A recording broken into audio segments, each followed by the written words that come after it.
Hello friends, स्वागत है आपका एक बार फिर से। आर्मी एग्जाम्स के लिए मैथ्स की हम प्रैक्टिस कर रहे हैं और आज हमारी प्रैक्टिस क्लास 8 है। इससे पहले मैं 7 क्लासेस ले चुका हूं। अगर आप लोगों ने ये क्लासेस नहीं देखी हैं तो आप लोग चैनल पर जाकर प्लेलिस्ट में इनको देख सकते हैं। जो लोग शुरू से मेरे साथ जुड़े हुए हैं और चीज़ें लगातार सीख रहे हैं और प्रैक्टिस कर रहे हैं तो उनके मैथ्स में अच्छे नंबर आना कंफर्म है। 14 से लेकर 15 क्वेश्चन तक वो लोग सही कर सकते हैं, लेकिन आपको चीजें सीखनी होगी और उनकी प्रैक्टिस करनी होगी। तो चलिए, आज का पहला क्वेश्चन है, इसकी वैल्यू आपको निकालनी है। 3 - 1 कोष्टक 5 धन 2 कोष्टक बंद इंटू 3 धन 5 - 2। तो सबसे पहले हम ब्रैकेट वाला सॉल्व करते हैं। 5 और 2 7, तो 3 - 1, यहाँ पे आपका आएगा 7 गुणा 3 धन 5 - 1। इसके बाद फिर से ब्रैकेट हटाते यहाँ पे आएगा गुणा, तो बराबर 3 - 1 गुणा 7 गुणा 3 धन 5, यहाँ पे 2 था, ऋण 2। देखो, ये थोड़ा सा मैं आपको बेसिक से इसलिए बताता हूँ ताकि आपके दिमाग में चीजें छप जाएं, आपको जो तरीका होता है, जो स्टेप्स होते हैं, वो आप ग्रैब कर लें। वरना इसको मैं शॉर्टकट भी यहाँ से कर सकता हूँ। 7 7 या 21, यहाँ पे आपका आ गया 21, 21 और 5 21, ऋण 2 23, 23 में से 8 गया, ऋण 15। तो यहाँ से भी मैं इसको कर सकता था, लेकिन मैं आपको बेसिक से इसीलिए बताता हूँ ताकि आप स्टेप आपको याद होते रहे। तो यहाँ से पहले क्या करते हैं, सबसे पहले भाग करते हैं, भाग, फिर गुणा, फिर जोड़ या घटाना, जो भी आपको करना है। तो पहले भाग करते हैं, भाग तो इसमें है नहीं, उसके बाद क्या है, गुणा है, तो गुणा करेंगे। 7 या 21, 21 से कम 21, तो 3 - 21 धन 5 - 1, ऋण 2। अब यहाँ पे आप देखिए 3 प्लस का है और 5 भी प्लस का है, तो दोनों को जोड़ देंगे 8। यहाँ पे ऋण 21 और ऋण 2, इन दोनों को जोड़ेंगे तो ऋण 23। अब यहाँ पे 23 बड़ा है 8 से, लेकिन माइनस का है, तो 23 में से 8 घटाएंगे, कितना आएगा, 15। और इसके आगे किसका साइन है, माइनस का, तो इसके आगे माइनस का साइन। ऑप्शन नंबर डी इसका क्या होगा, सही उत्तर हो जाएगा। A/B बराबर 5/6 और B/C बराबर 9/15। Then what is A/C? तो A/C का मान आपको निकालना है। तो A अनुपात B अनुपात C, ए बी का अनुपात आपका है 5/6 और BC का अनुपात आपका है 9/15। मैंने आपको बताया था, जहां जहां पे खाली जगह है, ठीक है, यहाँ पे इस साइड से यहाँ पे रखेंगे 9, और यहाँ पे खाली है तो इसके बगल वाले को यहाँ पे रखेंगे 6। उसके बाद इनको गुणा कर दीजिए। 9 पंजे 45, 9 छक्का 54 और 5, यहाँ पे 15 था, ठीक है, 9/15, 15 छक्का 90। अब ये कट रहा है 9 से, 9 पंजे 45, 9 छक्का 54 और 9 दशम की 90। इसने पूछा है ए अनुपात सी, ए की वैल्यू कितनी है, ये है ए अनुपात बी अनुपात सी, ए की वैल्यू है 5 और सी की वैल्यू कितनी है 10। 5 एकम 5 और 5 दूना 10, यानी 1/2। ऑप्शन नंबर बी इसका राइट आंसर होगा। दूसरा, ऐसा भी आप कर सकते हैं, ए अनुपात बी अनुपात सी, 5/6 और यहाँ पे था 9/15। इसका गुणा पहले इसके साथ करेंगे, 5 का गुणा, इसका गुणा इसके साथ 5, और इस 6 का गुणा पहले यहाँ और फिर यहाँ। 5 - 45, 5 - 45 अनुपात 6 - 54, फिर लास्ट में 6 पंजे, सॉरी 15 था यहाँ पे ना, 15 छक्का 90। बार बार मैं 5 लिख दे रहा हूँ। इसको आपको सॉल्व करना है। सेम क्वेश्चन में इससे पहले वाले प्रैक्टिस सेशन में करवा चुका हूं। इस समीकरण को हम कहते हैं द्विघात समीकरण, और इसको हम लिखते हैं ax² plus bx plus c के रूप में, ठीक है। इस रूप में हम इसको लिखते हैं। x² का गुणांक होता है a, x का गुणांक होता है b। तो यहां पे हम क्या करते हैं, a का गुणा c के साथ करते हैं, a का गुणा c के साथ। तो यहाँ पे x² का गुणांक है 1, तो यहाँ पे लिख लेता हूं x² माइनस 13x प्लस 42 बराबर 0। x² का गुणांक है 1 और यहाँ पे है 42, c गुणा a यानी 42, 42 के गुणनखंड कीजिए, सम संख्या है तो 2 से भाग जाएगा, 2 दूना 4, 2 एकम 2, 3 और 7 एकम 7। अब इन गुणनखंडों को हमें इस तरीके से लिखना है कि गुणा करने पर हमें मिले 42 और जोड़ने या घटाने पर हमें मिलना चाहिए 13। तो 3 दूना 6, 6 गुणा 7, तो 7 गुणा 6 बराबर है 42 और 7 धन 6 बराबर होगा 13। तो हमें 13 चाहिए। 13 बराबर कितना है? 7 धन 6। तो चलिए इसको सॉल्व कीजिए। X square minus 13x plus 42 बराबर 0। एक्स स्क्वायर माइनस 13 की वैल्यू कितनी है? 7 धन 6 और यहां पे आपका है x प्लस 42। एक चीज और आपको याद रखनी है, पहली ऋण गुणा ऋण यानी minus into minus equal to होता है प्लस। दूसरा धन गुणा ऋण बराबर होता है ऋण। तीसरा ऋण गुणा धन बराबर होता है ऋण। चौथा धन गुणा धन बराबर होता है धन। ये यहाँ पे यूज होगा, इसलिए मैंने आपको पहले ही इसको बता दिया है। अब यहाँ पे हम क्या करेंगे, x से इसको अंदर गुणा करेंगे, पहले 7 को फिर 6 को। दूसरा एक्स स्क्वायर माइनस, बाहर माइनस का साइन है, बाहर किसका साइन है? माइनस का, और 7 के आगे किसका साइन है? प्लस का। तो माइनस इंटू प्लस माइनस, 7 गुणा एक्स 7x, फिर से माइनस 6 के आगे कौन सा साइन है? प्लस का। तो माइनस इंटू प्लस माइनस, देखो माइनस इंटू प्लस माइनस, 6 गुणा एक्स यानी 6x प्लस 42 बराबर 0। अब आगे देखते हैं, यहां से हम कॉमन लेंगे x। एक्स स्क्वायर का मतलब है x गुणा x, इसका मतलब ये है। यहां से हमने कॉमन ले लिया x, इन दोनों में से x कॉमन ले लिया, यहां से x कॉमन लिया और यहां क्या बचा? 7। यहां बचा आपका x और यहां आपका बचा -7। ऐसे ही यहां से हमने एक तो कॉमन लिया माइनस, माइनस कॉमन लिया। दूसरा 6 भी हमने कॉमन ले लिया है, यहां आपका बचेगा 6 कॉमन ले लिया, कितना बचा? x। अब यहाँ पे प्लस है, देखो प्लस कहाँ पे है? एक यहाँ पे, एक यहाँ पे, इसमें माइनस है नहीं, तो यहां से माइनस हमने अगर कॉमन ले लिया है तो क्या बचेगा? माइनस का बचेगा। और क्या बचेगा? देखो 7 छक्का 42 में से हमने 6 कॉमन ले लिया है, तो कितना बचा? 7 बराबर 0। अब इन दोनों पदों में से हमने कॉमन ले लिया x माइनस 7, दोनों में x माइनस 7 है, ये हमने कॉमन ले लिया, यहां बचेगा x, यहां बचेगा आपका -6। तो ऑप्शन नंबर इसका हो जाएगा, ऑप्शन नंबर सी इसका राइट आंसर हो जाएगा। x -6 इसको हम आगे भी लिख सकते हैं और x -7, देखो जैसे ये है 2 गुणा 3 बराबर 6 होता है, 3 गुणा 2 बराबर भी 6 ही होता है, तो इसी तरीके से हम इसको भी लिख सकते हैं। तो आपको मैं एक एक छोटी से छोटी चीज समझाता हूं ताकि आप लोग सीखते चलें और स्टेप आपको पता चलते रहें। आपको लगातार प्रैक्टिस करनी है, बिना प्रैक्टिस के आप मैथ्स नहीं सीख सकते हैं। देखो एक सिंपल सा रूल है, अगर आप एक बुक को 5 बार सॉल्व करोगे तो आपकी मैथ्स काफी अच्छी हो जाएगी, और इसके विपरीत अगर आप 5 बुक्स को एक एक बार सॉल्व करोगे तो आपको लगेगा कि मुझे तो कुछ आया ही नहीं है। इसलिए आपको एक क्वेश्चन को कम से कम 5 से 6 बार सॉल्व कर लेना है, जिससे आपकी प्रैक्टिस बहुत ज्यादा अच्छी हो जाए। तो चलिए अगले क्वेश्चन पे बढ़ते हैं।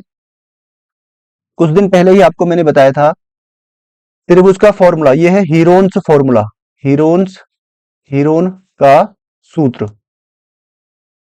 तो त्रिभुज का क्षेत्रफल S, S minus A, S minus B और S माइनस सी, तो उसका क्षेत्रफल होगा कौन सा होगा? तो यहाँ पे दोनों ऑप्शन यहाँ पे सही हो गए हैं। वैसे यहाँ पे प्लस था, ऐसे कुछ था, ऐसे कुछ था यहाँ पे, और यहाँ पे ये दोनों ही सही हो गए हैं। लेकिन दूसरी कंडीशन ये है, ऊपर इसने दिया है यदि त्रिभुज की भुजाएं ए बी सी, त्रिभुज की 3 भुजाएं हैं, इसने भुजाएं दे रखी हैं, तो ये वाला फॉर्मूला यहाँ पे क्या होगा? सही होगा। तो त्रिभुज का क्षेत्रफल S, S minus A, S minus B, S minus C, जहां पर S बराबर होता है सेमी पेरीमीटर यानी a plus B plus C बटे 2, ये भी त्रिभुज का फॉर्मूला होता है। इसमें त्रिभुज में हाइट और बेस आपको दिया रहता है। अगला क्वेश्चन है, दो क्रमागत बट्टों या छूट का समतुल्य एकल बट्टा क्या होगा। तो इसको सॉल्व करने का तरीका था ए प्रतिशत धन बी प्रतिशत ऋण ए इंटू बी अपॉन 100। ए कितना है 15, बी कितना है 20 माइनस ए है 15 गुणा 20 बटे 100। 20 पंजे 100 और 5 से 15 घटेगा 3 बार। तो यहाँ पे आपका है 15 और 20 कितना होगा 35 ऋण 3 यानी 32%। ऑप्शन नंबर बी इसका राइट आंसर हो जाएगा। अगला क्वेश्चन है 75 डिग्री कोण कितने रेडियन के बराबर है। देखो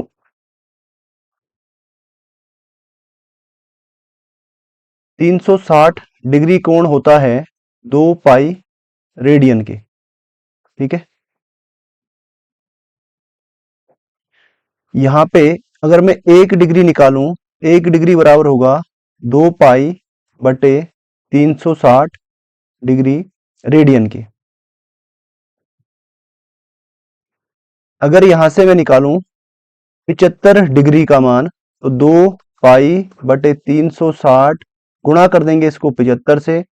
2 से ये कटेगा 180 बार और यहाँ पे 15 से ये कटेगा 15 पंजे 75, 15 एकम 15 और 15 दूना 30। तो इसका मान आएगा 5 गुणा पाई यानी 5 पाई बटे 12। ऑप्शन नंबर ए इसका राइट आंसर होगा। 12 और 30 का तृतीयानुपात और 9 और 25 का मध्यानुपात। देखो तृतीयानुपात निकालने के लिए हम इसको लिख सकते हैं 12 बटे 30। देखो 12 बटे 30, फिर 30 ऊपर जाएगा और तृतीयानुपात लास्ट में नीचे x, ठीक है। तृतीयानुपात मान लेते हैं x। इसको अगर हम पक्षांतर करें या क्रॉस मल्टीप्लाई करें तो ये होगा 12x बराबर, यहां होगा 3 तिया 9 यानी 900 और x बराबर यहाँ पे होगा 900 बटे 12। यहाँ पे गुणा में था वहां जाएगा तो भाग में, 12 से कटेगा 12 सत्ता 84, 6 जीरो यानी 12 पंजे 60। तो x बराबर आपका आ गया है 75 और इसका मध्यानुपात में मान लेता हूं y, ठीक है। इनका मध्यानुपात y, तो 9 मध्य यानी बीच में आएगा, 9 बटे x बराबर x बटे 25। इनको भी क्रॉस मल्टीप्लाई करते हैं, 25 का गुणा 9 के साथ, 9 गुणा 25 बराबर x गुणा x यानी x स्क्वायर। अब दोनों तरफ अगर मैं वर्गमूल कर दूं, यहां भी वर्गमूल और यहां भी वर्गमूल, 9 गुणा 25, तो ये इसका वर्गमूल होगा 9 का वर्गमूल 3 गुणा 25 का 5 बराबर x स्क्वायर का वर्गमूल x बराबर आपका आएगा 5 तिया 15, सॉरी y, यहाँ पे y था, y हमने माना है, तो y बराबर आपका आ गया है 15, ठीक है। तो x की वैल्यू है 75 और इन दोनों का रेशियो पूछा है, x रेशियो y हमें पूछा है। x बराबर आया था 75 और y बराबर आया है 15, 15 एकम 15, 15 पंजे 75, 5:1। ऑप्शन नंबर सी इसका राइट आंसर होगा। अगला क्वेश्चन है 140 मीटर लंबी रेलगाड़ी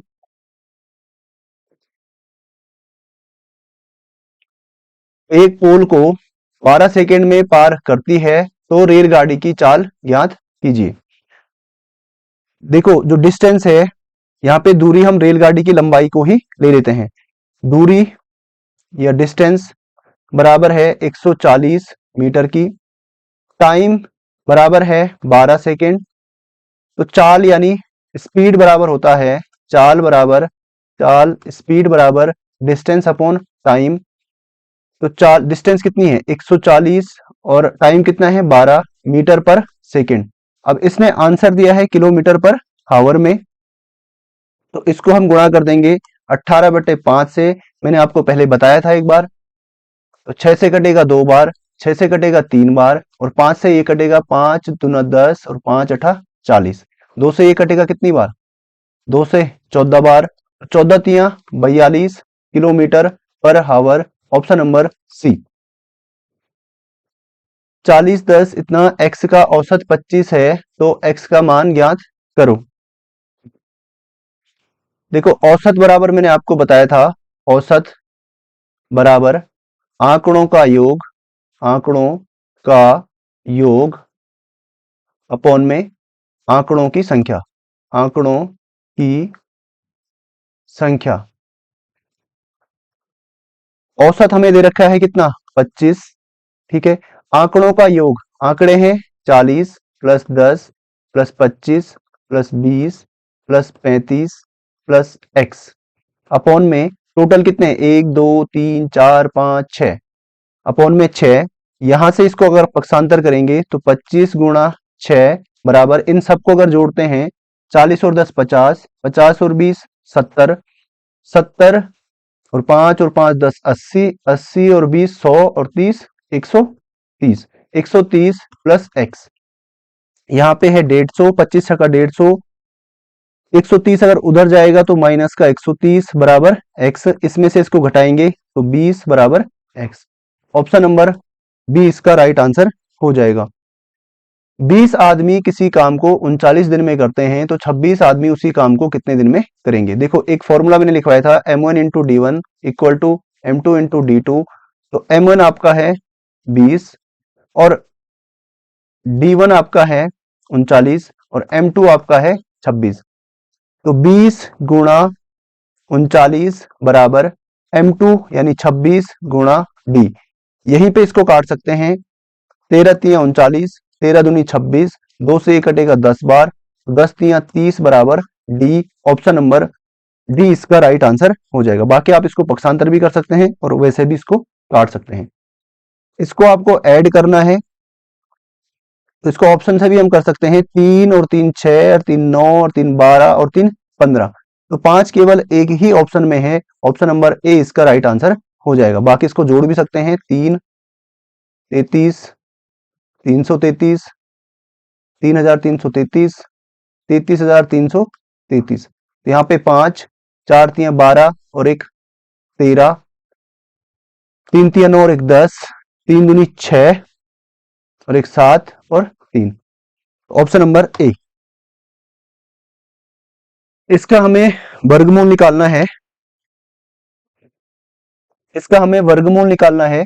इसका वर्गमूल निकालने के लिए इसको हम भाग विधि से सॉल्व करेंगे। 15,129, राइट साइड से आप जोड़े बनाइए, 2 2 और 1।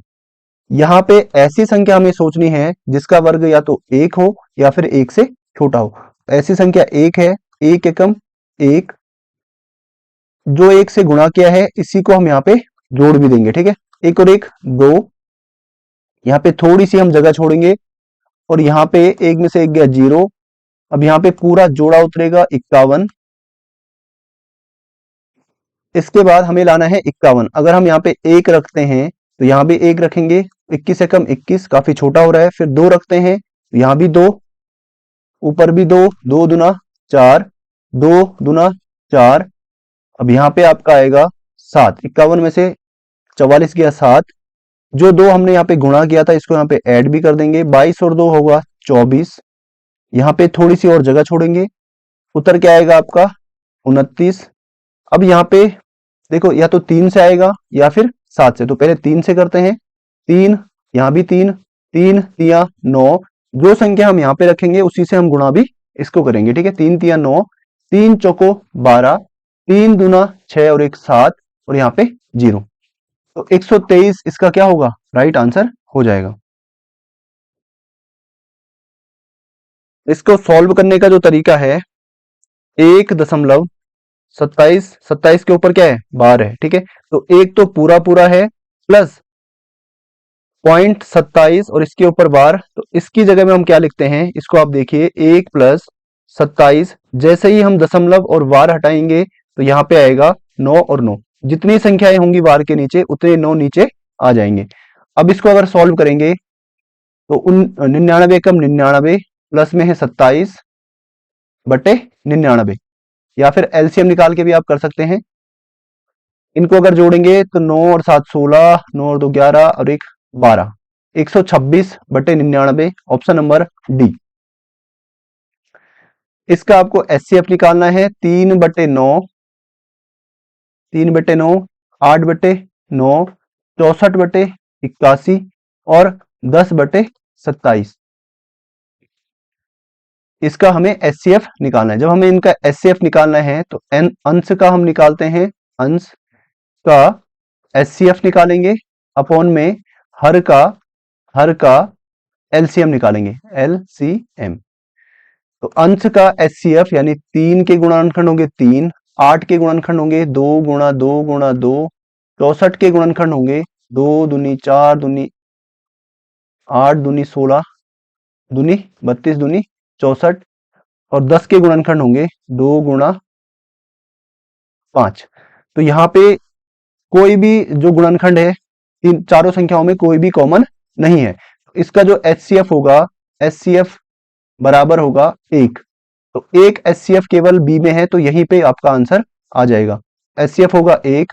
इनका अगर मैं एलसीएम निकालूं तो 9 के गुणनखंड होते हैं 3 गुणा 3, 9 का गुणनखंड यही होगा। उसके बाद 81 के गुणनखंड होंगे 3 तिया 9 तिया 27 तिया 81 और 27 के गुणनखंड होंगे 3 तिया 9 तिया 27।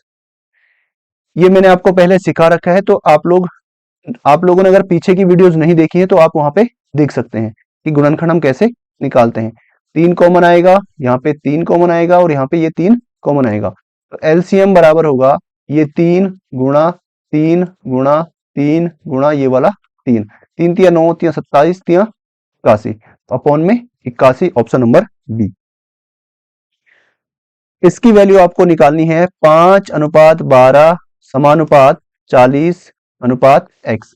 इसको हम लिखते हैं 5 अनुपात का मतलब 5/12, समानुपात मतलब बराबर 40/x। इनको अगर हम क्रॉस मल्टीप्लाई करें तो ये हो जाएगा 5 गुणा x बराबर इसका गुणा यहाँ और इसका गुणा यहाँ, 40 गुणा 12 और x बराबर आपका होगा, यहीं पे आप काट सकते हैं, 8 5 8 40 और 12 8 96, 96 इसका राइट आंसर हो जाएगा। बाकी आप इसको पूरा भी कर सकते हैं, 12 अपॉन में 5, 5 से कटेगा 8 बार और 12 8 96। तो उम्मीद करता हूं आपको चीजें समझ में आई होंगी। वीडियो को लाइक और शेयर जरूर करना। मिलते हैं आपसे अगली वीडियो में, तब तक के लिए साइनिंग आउट।